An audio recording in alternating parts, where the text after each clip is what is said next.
sinubukan ko ang dating app at nakipag-date ako sa mga random people dito. Eto, nakakatukin na natin.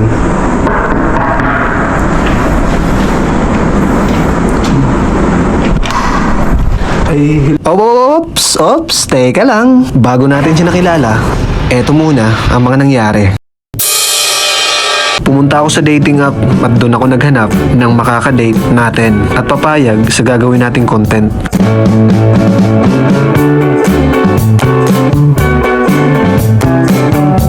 Few moments later. Medyo natagalan nga tayo sa paghahanap. Dahil ang hinahanap natin, yung tipong papayag sa gagawin nating content. Tama kayo nang narinig, yung papayag sa gagawin nating content. Kaya naman, pinagpatuloy ko ang paghahanap.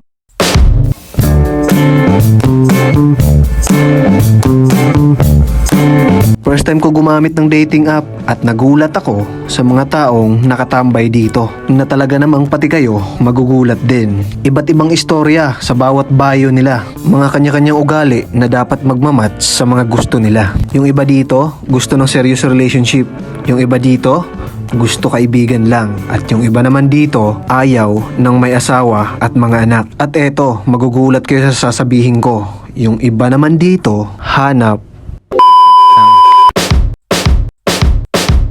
Oo, tama kayo nang narinig. Kadalasan sa mga gumagamit ng app na to, hanap nila ay katuwaan lang. At hindi mo malaman kung may mga asawa, may mga pamilya, o may mga karelasyon na. Kaya naman sa video na to, gusto kong iparating sa inyo na ang dating app ay para lamang sa libreng tao. At pag sinabing libreng tao, dapat andito na lahat ng totoo sa'yo bago mo pasukin ang mundo ng dating app. Dahil alam naman natin na maraming nasirang relasyon, nawasak na puso, at higit sa lahat nasirang pamilya dahil sa totoong akala nila. At sa tagal nga ng paghahanap natin, sa wakas may nakita na tayo at pumayag sa gagawin nating content. At eto ang iilan ng mga pag-uusap namin, at tawagin na lang natin siya sa pangalang Ana. At dahil okay na ang lahat at nasabi ko na rin sa kanya ang lahat na wala kaming ibang gagawin kundi mag-enjoy lang. Tama kayo nang narinig at walang kahulugan yun, kundi mag-i-enjoy lang kami. Okay, simulan na natin.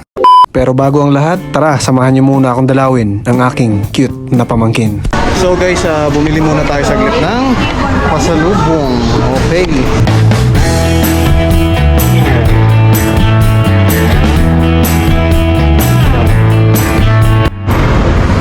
So ayun guys, tapos na tayo bumili ng pasalubong. Jollibee, yan o, yan Jollibee. Tapos ito na. Ayan. Hey. Tara, let's go! Saglit lang to bago tayo pumunta sa exciting part ng video. No, respeto ka muna sa followers. Hay ka muna. Pangit ko. Tapos ka pa? Yan yan. Dali, bless. Dali, bless. Oh. Oy, good boy. Ay, hello. Hello po.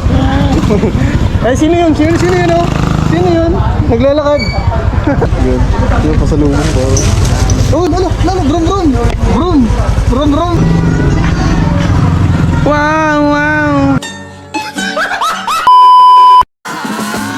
At pagkatapos kong daanan yung utol ko para makita ang aking cute na pamangkin, ay naghanda naman tayo papunta sa pinaka-exciting part na gagawin nating content. Yan, ready to go na tayo, ready to go. Tara, samahan niyo ako guys, sunduin na natin, puntahan na natin si Ana. Few moments later. So what's up guys, andito na ako sa mismong kung saan siya nakatira guys, andito na ako. And sobrang layo pala to, Quezon City ako eh. And yeah, yung content kasi natin is dapat maging masaya lang. And ganun, baga relax lang kami, enjoy kami. Basta disclaimer lang pinagpaalam ko muna siya sa mga magulang niya kung okay ba siya po sumama sa akin, ganun. For ano lang, tawag dito, enjoy lang kami, ganun. So yun, pumayag naman. Kasi mahirap kung di alam ng magulang niya tapos biglang magsama kayo, di ba? Yayayain mo ng ganun. So dapat may permiso sa magulang niya or kamag-anak niya. Ganun. So guys, andito na ako. Tara. And excited na ako, asan kaya siya. Sabi niya nasa ano daw siya eh. Yung kwarto niya is... So at yun na nga sa point na to guys, kinakabahan ako dahil hindi ko alam, first time ko gagawin tong content na to. First time ko makipagkita sa isang random people na sa dating app ko lang nakilala. 802 condo guys, condo pala to. Sosyal ha, sosyal men.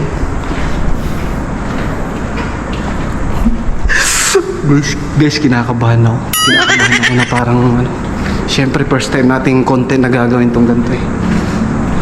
Kinakabahan talaga ako sa puntong to, pero pinipilit kong maging kalmado para maging komportable siya sa akin. 8:10. Wait lang. 8:09. Ay, eto. Guys, eto na. Wait lang guys, wait lang. Relax Mark. Chill lang Mark. Gag! Kinakabahan ako guys na parang excited. Eto, nakakatukin na natin.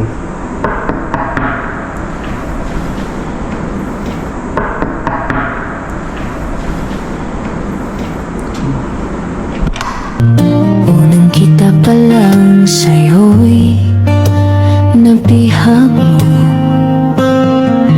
Sa ngiti mo na kay dami. Ay, hello po. Ay, hello. Ay, dito ba yung ano mo? Parang... Kasi... wait lang. Parang nahihiya ako guys. Parang ano. Yan. So, Mark. Pala, Mark. Hello, Ana. Anong... Ana? Oo nga pala. Nag-uusap na pala kami guys. Ana pala yung pangalan. Di, nakaka-awkward guys. Parang nakakahiya. Ano man, ang yaman mo pala. Tara, pasok ka. Ha? Pasok ka sa Lang. tahanan ko. Hindi, ganito na lang para mabilis tayo. Di ba nagpaalam ka naman sa mga magulang mo or kamag-anak mo? Nasasama ka sa akin. Wala namang problema. Kasi sabi ko sa mga viewers na magpaalam ka muna para legit talaga tayo. Kasi yung gagawin lang naman natin, mag-enjoy tayo, magra-rides, gano'n. And sabi mo sa mag-asor, di ba? Ganun. So yun, goods. Guys, goods naman. Yan, hi ka muna sa mga natin, followers. Hi guys. Yan, so tara, huwag natin patagal ito. Ready? Are you ready? Yes, come here. Guys, ready na siya. Pasensya ka na, medyo nauutal ako. Kinakabahan kasi ako eh. Kinakabahan ako. O, tara na. Huwag natin ano. Okay. So guys, punta na kami doon sa sinasabi niyang... Ba yun? Yes. Okay, so punta na kami doon. Okay, let's go! At dahil nagkita na kami ni Ana, ito ang mga dapat gawin namin sa aming date.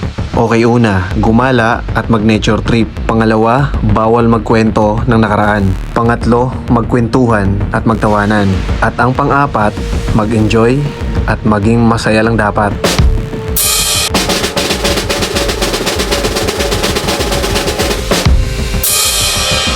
At hindi na namin sinayang yung oras, pumunta na kami agad kung saan marirelax ang puso't isipan namin. Mag-rides at mag-nature trip. Wala kaming ibang gagawin sa aming pagdi-date, kundi mag-e-enjoy lamang kaming dalawa. Di namin sasayangin bawat oras na magkasama kaming dalawa. Dahil ang pinakamahalagang rule ay mag-enjoy lamang kami na magkasama.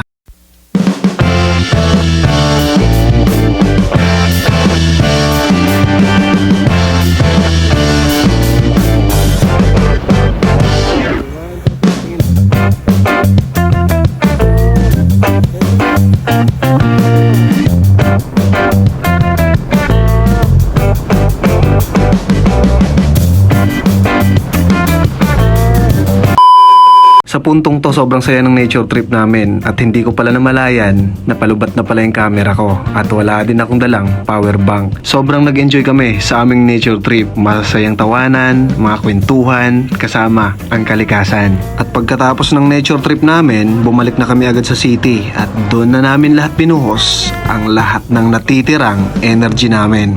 Few moments later. Dumaan muna kami ng grocery store dahil pagluluto niya raw ako ng masarap na adobo. At sakto, favorite ko yun. Di ko alam, magaling palang magluto tong kasama ko.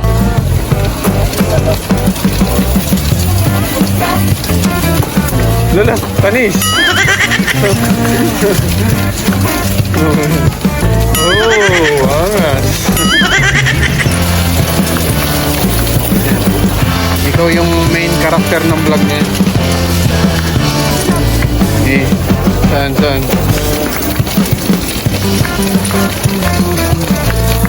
Ayusin mo, ikaw driver, baka mapangga.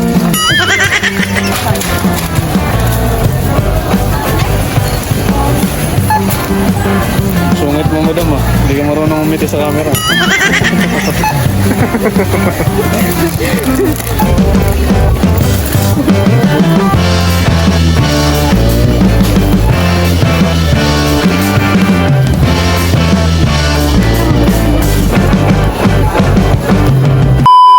At pagkatapos naming mamili, dumiretso na kami agad sa staycation namin dahil ipagluluto niya raw ako ng adobo. So guys, luto na yung niluluto niyang adobo and ito yung masarap to, promise. Ito yung matagal kong inaamoy-amoy kanina, inaamoy. And moment of truth guys. Yan adobo. Yan. And ito na yan. Ano pangalan ko? Ano pangalan? Grabe. Sarap. Grabe ka naman. Masyado mo ginalingan to. Tao ka pa ba? Grabe to. Ang sarap ng adobo. Ang sarap ng niluto niya, men. Yan o. Yan, dito. Kita nyo. Tikman natin ulit, ha. Sus Maria Joseph.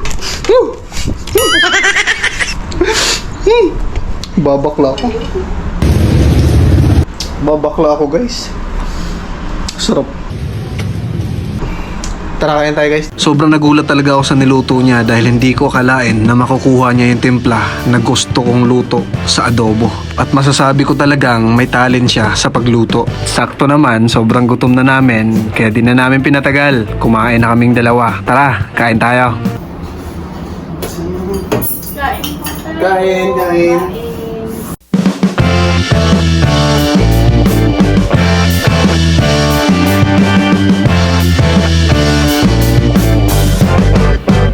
At sa puntong to, nagpaalam ako sa kanya na kung okay lang ba sa kanya nagagawa kami ng video na tulad ng ganto. Pero sa hindi inaasahang pagkakataon, bigla na lang bumuga yung kanin sa bibig ko. Uy, nahinggit! Uy, nahinggit!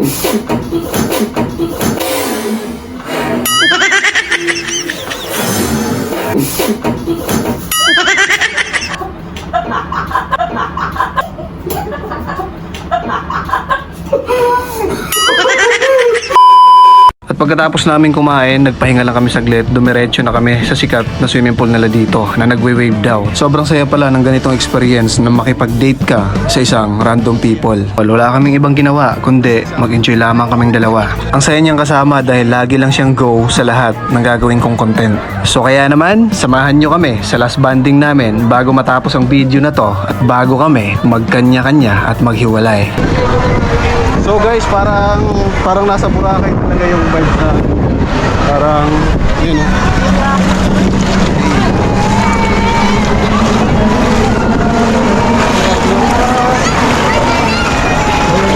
Tapos yung paligid, yung paligid guys. So guys, andito na kami mismo sa pool talaga and mamaya mag-wave to. Hindi ko lang alam kung hanggang anong oras yung wave. Yan. Mga tropa natin. Yan. Hello. Hi. Hello.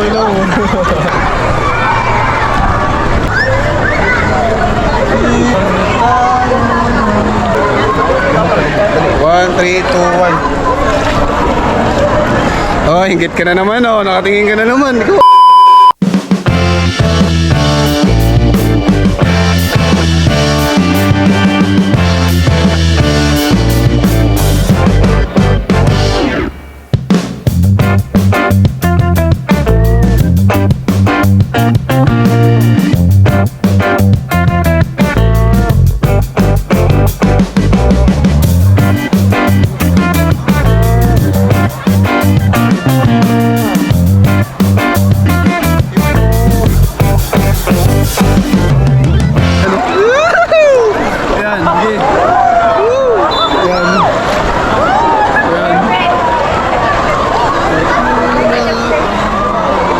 So at dito guys, nagpaalam ako sa kanya kung okay lang ba gagawa kami ng maikling montage. So go lang naman siya lagi, so let's go.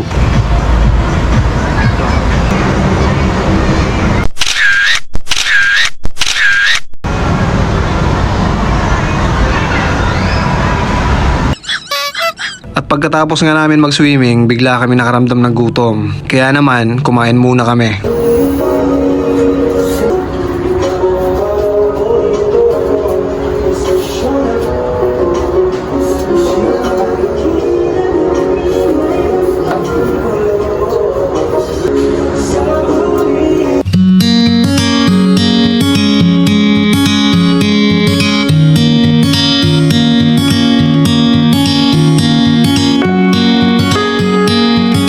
At bago matapos ang video, gusto ko lang malaman nyo na kaya namin ginawa tong content na to dahil ang dami ng mali sa dating app ngayon.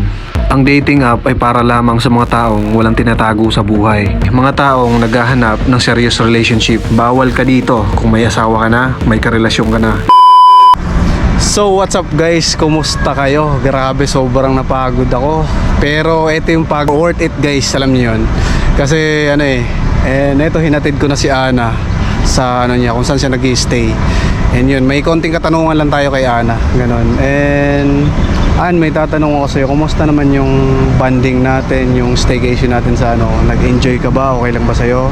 Nawala ba yung mga stress mo sa buhay, yung ganon? Oo.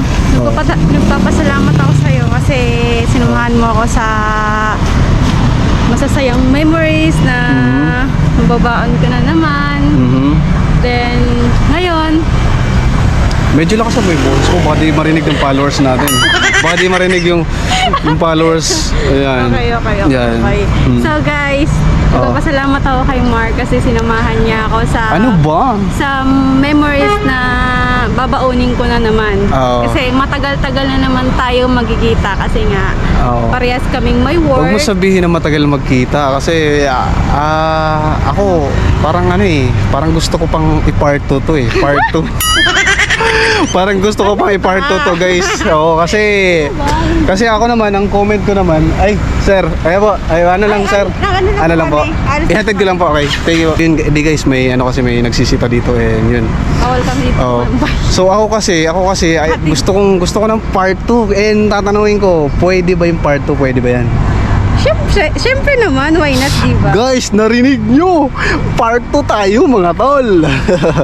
So yun, and yun, ang masasabi ko lang naman sa staycation natin, sa bonding natin, sa relax natin. And sure naman ako na napasaya kita, ganun, and nag-enjoy naman ako kasama ka. And very pure mo kausap, very pure mo kasama, ganun. So yun guys, sobrang worth it talaga ng pag natin dito sa na to. Sobrang worth it na kasama ni Ana and sobrang saya ko, ganon. And ganon din naman siya. And sigurado ka ba baka nakapipilitan ka part 2? Oh yes! Part 2 part 2. Abangan nyo guys Oo. So, kung gusto Sabihin nyo, mo abangan nila. Yan. abangan nyo pala. So, kung gusto nyo akong makilala, Part 2. sa part 2, i-follow nyo na lang po ako sa Facebook. Yan. Ana Chris Troncosoy. Yan. Bye, guys. So guys, part 2. So yun lang. And mapapayo ko lang naman, lalo na sa mga mag-couple dyan or kahit hindi kayo mag-couple, ang sarap magmura sa mga alam mo yun, sarap magmura sa yung mga tao na masyadong madrama sa buhay. Tanggalin nyo na yung drama nyo sa buhay, tanggapin nyo na kung ano yung nangyari nang mangyari, basta tanggapin nyo, positive ulit, negative, alisin nyo yan lahat, enjoy lang, tulad ng ginagawa namin ngayon ni Ana Chris, ganun. Kumbaga enjoy lang kami, ganun. Kasi ginagawa ko tong content na to para talagang chill lang, kasi paniwalaan nyo talaga na life is too short, maikli lang ang buhay, di ba? Hindi natin alam kung hanggang kailan tayo. Hindi naman sabi nang nagpapaalam ako, nagpapahiwatig basta legit na maikli lang ang buhay, men. Tol, pakinggan mo itong mabuti. Kumbaga, lahat ng mga stress, lahat ng mga problema, alisin yan lahat. Wala yan, GG yan dito. Positive ka lang lagi. Importante, wala kang tinatadyakan na tao, tinaapakan, o whatever, ano bang terms niyan. Ganun importante, ganun yung pinaka the best talaga dun. Wala kang inaapakan tao. Yun, isipin mo lang lagi. Huwag mo isipin yung mga nangyari na, yung mga past na nangyari. Huwag mo isipin yung gano'n. Ang isipin mo yung ngayon, yung paparating, tol. Kung paano ka magsosurvive, paano ka magiging masaya ulit sa araw na to. Ganon yung isipin mo. Yan. So yun lang. Anong mapapayo mo sa kanila Miss Ann? Ang mapapayo ko lang sa inyo is huwag kayo masyadong maging seryoso sa buhay. Go with the flow. Oh! go with the flow, ganoon. Oo, pero wala tayong inaapakan tao ha. Take note nyo yan. So yun lang guys, magpapaalam kami. Kung bago ka pa lang sa aking YouTube channel or kahit anumang social media ko, huwag mong kalimutan Mark Style. Huwag mong kalimutan mag-like, share, and subscribe na rin syempre. And gagawa pa ako ng mga more content na talagang may matututunan kayo, mag-i-enjoy kayo. And wala tayo, alisin natin yung mga negative na yan. Puro enjoy lang tayo sa buhay, positive lang tayo, tol. So yun lang. May work pa. So guys, ingat po tayong lahat and abangan nyo yung part 2 namin ni Ana. Yes. And yan, takpan, sasabay namin takpan yung camera. 1, 2, 3, go!